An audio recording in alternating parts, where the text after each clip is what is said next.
वाय ओम नमो नारायण। हर हर महादेव। धर्ममाला मोती में एक और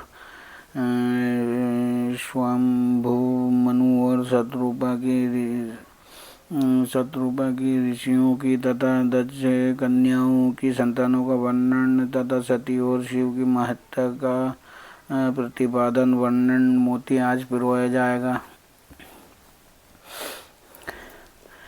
ब्रह्मा जी कहते हैं, हे नारद, तदंतर मैंने शब्द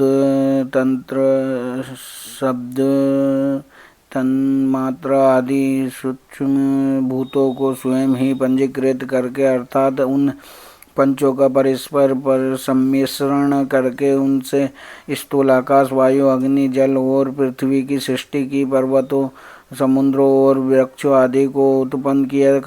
कला से लेकर युग पर्यंत जो काल विभाग है उनकी रचना की। मुने उत्पत्ति और विनाश वाले और भी बहुत से पदार्थों का मैंने निर्माण किया, परंतु इससे मुझे संतोष नहीं हुआ। तब सांब शिव का ध्यान करके मैंने साधन परायण पुरुषों की सृष्टि की। अपने दोनों नेत्रों से मरीचि को, हृदय से भृगु को, सिर से अंगिरा को, व्यान वायु से मुनिश्रेष्ठ पुलह को, उदान वायु से पुलस्त्य को, समान वायु से वशिष्ठ को, अपान से कृतु को, दोनों कानों से अत्रि को, प्राणों से दक्ष को, गोद से तुमको, धाया से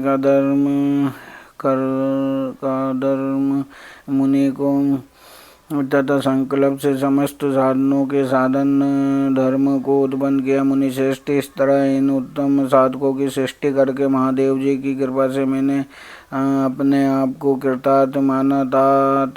तत्पश्चात संकल्प से उत्पन्न हुए धर्म मेरी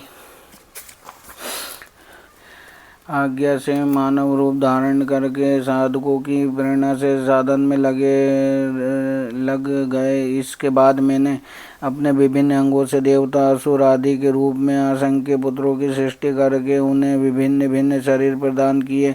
मुने तदंतर अंतर्यामी भगवान शंकर की प्रेरणा से अपने शरीर को दो भागों में विभक्त करके मैं दो भाव रूप वाला हो गया। नारद आधे शरीर से मैं स्त्री हो गया और आधे से पुरुष था। उस पुरुष ने उस स्त्री के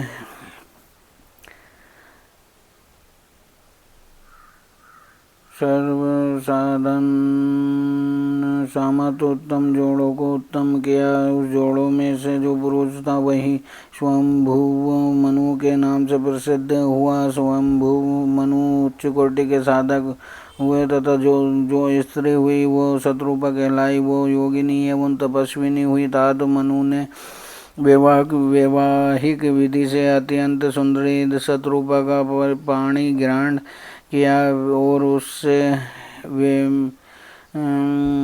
मृत्युंजयनित सृष्टि उत्पन्न करने लगे। उन्होंने शत्रुपा से प्रियावृत और उत्तानपाद नामक दो पुत्रों और तीन कन्याएं उत्पन्न की। कन्याओं के नाम से आकुति, देवहूति और प्रसूति। मनु ने आकुति का विवाह प्रजापति रुचि के साथ किया। मंजली पुत्री देवहूति कादर्म को ब्याह दी और उत्तानपाद की सबसे छोटी बहन प्रसूति प्रजापति दक्ष को दे दी। उनकी संतान परंपराओं से समस्त चराचर जगत व्याप्त है। रुचि से आकुति के गर्भ से यज्ञ और दक्षिणा नामक स्त्री पुरुष का जोड़ा उत्पन्न हुआ। यज्ञ से के दक्षिण से 12 पुत्र हुए। मुने कादर्म द्वारा देवहूति के गर्भ से बहुत सी पुत्रियां उत्पन्न हुई। दक्ष के प्रसूति के 24 कन्याएं हुई। उनमें से श्रद्धा आदि 13 कन्याओं का विवाह दक्ष ने धर्म के साथ कर दिया। मुनीश्वर, धर्म की उन उत्पत्तियों का नाम सुनो। श्रद्धा, लक्ष्मी, धृति, तुष्टि, पुष्टि, मेधा, क्रिया, बुद्धि, लज्जा, वसु, शांति, सिद्धि और कीर्ति, ये सब 13 हैं। इनसे छोटी जो शेष 11 सुलोचना कन्याएं थी उनके नाम इस प्रकार है: ख्याति, सती, संभूति, स्मृति, प्रीति, क्षमा, सन्नति, अनसूया, ऊर्जा, स्वाहा तथा स्वादा, भृगु, शिवा, मरीचि, अंगिरा मुनि, अगस्त्य, पुला मुनि श्रेष्ठ, कीर्ति, अत्रि, वशिष्ठ, अग्नि और पितरों ने क्रमशः ख्याति आदि कन्याओं का पाणी ग्रहण किया। भृगु आदि मुनिश्रेष्ठ साधक इनकी संतानों से चराचर प्राणियों सहित सारी त्रिलोकी भरी हुई है। इस प्रकार अंबिका का पति महादेव जी की आज्ञा से उन अपने पूर्व कर्मों के अनुसार बहुत से प्राणी असंख्य श्रेष्ठ देवों के रूप में उत्पन्न हुए। कल्प भेद से दक्ष के 60 कन्याएं बताई गई हैं। उनमें से 10 कन्याओं का विवाह उन्होंने धर्म के साथ किया। 27 कन्याओं चंद्रमा को ब्याह दी और विधि पूर्वक 13 कन्याओं के साथ दक्ष ने कश्यप के हाथ में दे दिया। नारद उन्होंने 4 कन्याएं श्रेष्ठ रूप वाले तार्क्ष्य अरिष्टनेमि को ब्याह दी तथा भृगु, अंगिरा और किसा स्वा को दो कन्याएं अर्पित की। उन स्त्रियों से उनके पतियों द्वारा बहुसंख्य चराचर प्राणियों की उत्पत्ति हुई। मुनिश्रेष्ठ दक्ष ने कहा, महात्मा कश्यप को जिन 13 कन्याओं का विधि पूर्वक दान दिया था उनकी संतानों से भारी त्रिलोकी व्याप्त और स्थावर और जंगम कोई भी सृष्टि ऐसी नहीं है जो कश्यप की संतानों से शून्य हो। देवता, ऋषि और दैत्य, वृक्ष, पक्षी, पर्वत तथा तृण लता आदि सभी कश्यप पत्नियों से पैदा हुए हैं। इस प्रकार दक्ष कन्याओं की संतानों से सारा चराचर जगत व्याप्त है। पाताल से लेकर सत्यलोक पर्यंत समस्त ब्रह्मांड निश्चय ही उनकी संतानों से सदा भरा रहता है, कभी खाली नहीं होता। इस तरह भगवान शंकर की आज्ञा से ब्रह्मा जी ने भली भांति सृष्टि की और पूर्व काल में सर्वव्यापी शंभु ने जिन्हें तपस्या के लिए प्रकट किया था तथा रुद्रदेव ने त्रिशूल के अग्रभाग पर रखकर जिनकी सदा रक्षा की वे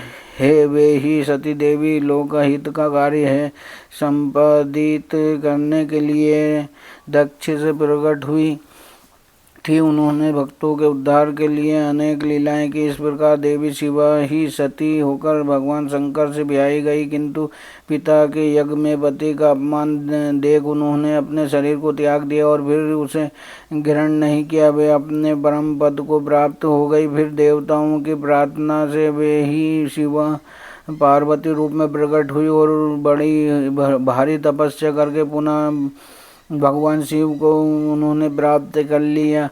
मुनीश्वर इस जगत में उनके अनेक नाम प्रसिद्ध हुए। उनके कालिका, चंडिका, भद्रा, चामुंडा, विजया, जया, जयंती, भद्रकाली, दुर्गा, भगवती, कामाख्या, कामदा, अम्बा, मृडानी और सर्वमंगला आदि अनेक नामों हैं जो भोग और मोक्ष देने वाले। ये सभी नाम उनके गुण और कर्मों के अनुसार हैं। मुनिश्रेष्ठ नारद, इस प्रकार मैंने सृष्टि क्रम का तुमसे वर्णन किया है। ब्रह्मांड का ये सारा भाग भगवान शिव की आज्ञा से मेरे द्वारा रचा गया। भगवान शिव को परम ब्रह्म परमात्मा कहा गया है। में विष्णु तथा रुद्र ये 3 देवता गुण भेद से उन्हीं के रूप बतलाए गए हैं। मनोरम शिवलोक में शिवा के साथ स्वच्छंद विहार करते हैं। भगवान शिव स्वतंत्र परमात्मा है, निर्गुण है और सगुण भी वे ही हैं। सगुण। ओम नमः शिवाय। ओम नमो नारायण। हर हर महादेव।